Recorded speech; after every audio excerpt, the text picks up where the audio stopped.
Enzo Recto, kalaban ang katiwalian at kasinungalingan, kakampi sa katotohanan at kabutihan. Inaalam na ng Commission on Elections kung talagang may naging paglabag sa batas sa paghahain ng kandidatura ni Bamban Tarlac Mayor Alice Guo. Ayon kay COMELEC spokesperson John Rex Laudianco, hinihintay pa rin ng komisyon kung mayroong maghahain ng election offense laban sa alkalde. Patuloy naman din po namin tinitignan kung mayroong mga nalabag sa batas at hinihintay din po namin kung mayroong magsasampa ng kasong election offense at makakaasa po kayo kung mayroon man po magpa-file ng verified complaint, ito po ay agad na diringgin ng COMELEC at susulong ang ating tinatawag na preliminary investigation. Na-question ang tunay na citizenship ni Mayor Guo matapos ang isinagawang investigasyon ng Senado kung saan bigo ang alkalde na magbigay ng mga detalye ukol sa kanyang kapanganakan at school records. Pinaghihinala ang asset ng China si Mayor Guo. Nagugat ang issue matapos sa matuklasan sa kanyang nasasakupan sa Bamban Tarlac ang isang malaking pogo hub na iligal na nag-ooperate. Mismong si Pangulong Bongbong Marcos nagtataka na rin sa pagkakakilanlan ni Bamban Tarlac Mayor Alice Guo. Sa ambush interview sa pagbisita niya kanina sa Cagayan de Oro, iginiit ni PBBM na kilala niya ang lahat ng mga politiko sa Tarlac pero wala raw umanong may kakilala sa alkalde. Paano siya tumakbo ng mayor? Kaya nagtataka kami kung saan nanggaling ito, bakit ganito ito, hindi namin malaman. Kaya kailangan talagang imbestigahan. Sa isang text message sa News 5, kinumpirma rin ni Solicitor General Menardo Guevara na sinisilip na nga nila ang citizenship ni Guo, pati ang eligibility o kwalifikasyon nito para tumakbo at humawak ng posisyon sa gobyerno.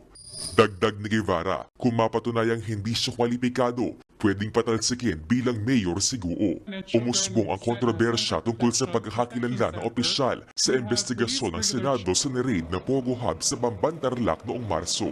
Sa gitna rin ng issue tungkol kay Guo at patuloy na operasyon ng mga iligal na pogos, sinabi ni Pangulong Marcos na mas mahigpit nang ipatutupad ng gobyerno ang mga patakaran para sa mga papasok na foreign national sa Pilipinas. Una nang sinabi na Foreign Affairs Department na plano nitong higpitan ang visa requirements para sa mga Chinese national dahil sa dami ng mga naitatalang iligal na aktibidad ng mga ito sa bansa. Walang special na rules para sa kahit na kanino. Pantay-pantay lang lahat. Pero gagandahan namin ang enforcement doon sa examination, doon sa mga nag-a-apply ng visa o doon sa mga nagko-convert doon sa tourist visa ng student visa at yung mga bumibili ng lupa dahil nagtatanggap sila na Pilipino sila. Giit pa ni Marcos, walang lusot ang mga magpapanggap na Pilipino. Una, hindi marunong mag-Tagalog, hindi marunong mag-Bisaya, hindi marunong magsalita ng Pilipino. At saka walang maipakita ng mga birth certificate, yung mga pinapakita ay fake. So, titiyakin namin na hindi na matatapos yun. Yun yung in-identify ni Kong Ace, yung student visa. Isa pa yun, abuso yun. So, Mag-iimbestiga na rin ang Office of the Solicitor General sa kaso ni Bamban Tarlac Mayor Alice Guo. Ayon kay Solicitor General Menardo Guevara, bumuo na siya ng special team ng mga investigador upang suriin kung illegal nga ba ang pananatili sa pwesto ng alkalde. Kaugnay ito ng mga hinala na hindi Pilipino kundi isang dayuhan si Mayor Guo base sa mga naging kasagutan nito sa pagdinig sa Senado. Ayon kay Guevara, sakaling makakita ng sapat na basihan ay ang OSG mismo ang magsasampa ng co-warrant of case laban kay Guo upang mapatalsik ito sa pwesto. Sa ngayon anya ay nangangalap na sila ng kinakailangang mga impormasyon mula sa Commission on Elections o COMELEC, DILG, DepEd, Philippine Statistics Authority, Bureau of Immigration at sa iba pang mga ahensya ng gobyerno. Wala kakakilalang politiko ng Tarlac kay Bamban Mayor Alice Guo. Ito ay ayon kay Pangulong Ferdinand Marcos Jr. nang tanungin sa isang ambush interview ukol sa investigasyon ng Senado sa alkalde. kilala ko lahat ng mga tiga-Tarlac na politiko eh. Walang may kilala sa kanya. Kaya nagtataka kami kung saan nanggaling ito, bakit ganito ito, hindi namin malaman. Dagdag pa ni Pangulong Marcos, matagal na ring iniimbestigahan si Mayor Guo. Well, matagal na namin iniimbestigahan yan, kaya naman nahuli yan eh. Dahil rinid natin yung sa Banban at nakita natin yan, yung nakita yung mga dokumento, nakine-question ngayon natin yan kung talagang totoo itong mga ito at saka paano siya tumakbo ng mayor.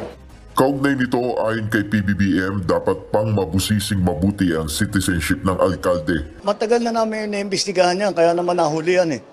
Dahil rinid natin yung sa Banban at nakita natin yan, yung nakita yung mga dokumento, nakine-question ngayon natin yan kung talagang totoo itong mga ito at saka paano siya tumakbo ng mayor. Dahil marami, kilala ko lahat ng mga tiga-Tarlac na politiko eh. Walang may kilala sa kanya. Kaya nagtataka kami kung saan nanggaling ito, bakit ganito ito, hindi namin malaman. Kaya kailangan talagang imbestigahan. So kasabay ng sa Bureau of Immigration, pati siguro may mag-question na ng kanyang citizenship, yun, lahat iimbestigahan natin yun. Kasama ang investigasyon ng mga hearing na ginagawa ng Senado. Hihigpitan lang natin yung enforcement. Nandiyan naman ang batas eh. Hindi tayo nakabantay na mabuti. Yun ang naging problema. At siguro pinababayaan din yung mga iba kasi maraming pera yan, nagbabayad sila kahit nasusuhulan nila. Kaya yun ang babantayan natin na hindi na mangyari uli yan. Basta't mabawasan yung mga incidents ng pagpasok ng kung sino man, hindi not necessarily isang bansa lamang, ng kung sino mang foreign national, at nagtatanggap nga na Pilipino, talagang tignan natin ang mabuti. Malagay ko, hindi natin malaman eh. Kaya kailangan talaga natin pag-aralan ng mabuti. Pero may possibility na ganyan. Ako, we welcome that. No? Alam mo, malaking garapalan na ito eh. Itong Bamban Mayor Alice Guo sa kanyang mga sagot.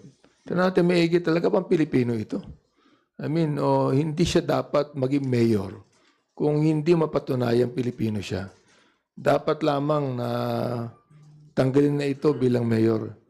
Pagkat hindi ang sa akin ang Chinese ang China hindi lamang gustong kontrol na West Philippine Sea. Pati buong Pilipinas kontrol na eh. Even our universities, no? Kaya magkakaroon kami ng hearing next week on this. Tungkol sa BI and everything like this. So, sa akin po, yung gagawin ng OSG tungkol kay Alice Guo, maganda po yan. And I hope that pwede naman itong tanggalin na ng DILG kung kinakailangan, kung talagang merong batayan ng kanyang pagtanggal eh. Hindi na kinakailangan pang i-delay ang pagtanggal nito eh. See? Dapat lamang na gumawa na ng paraan para itong mayor ng Bamban, Alice Guo, matanggal na at hindi pa marisan ng iba. Bunyog, halikan na kasama ka. Bunyog, kapag buklod ay may pag-asa. Luzon, Visayas, Mindanao, isa ang pananaw. Sa bagong Pilipinas ang bunyog isisigaw. Bunyog.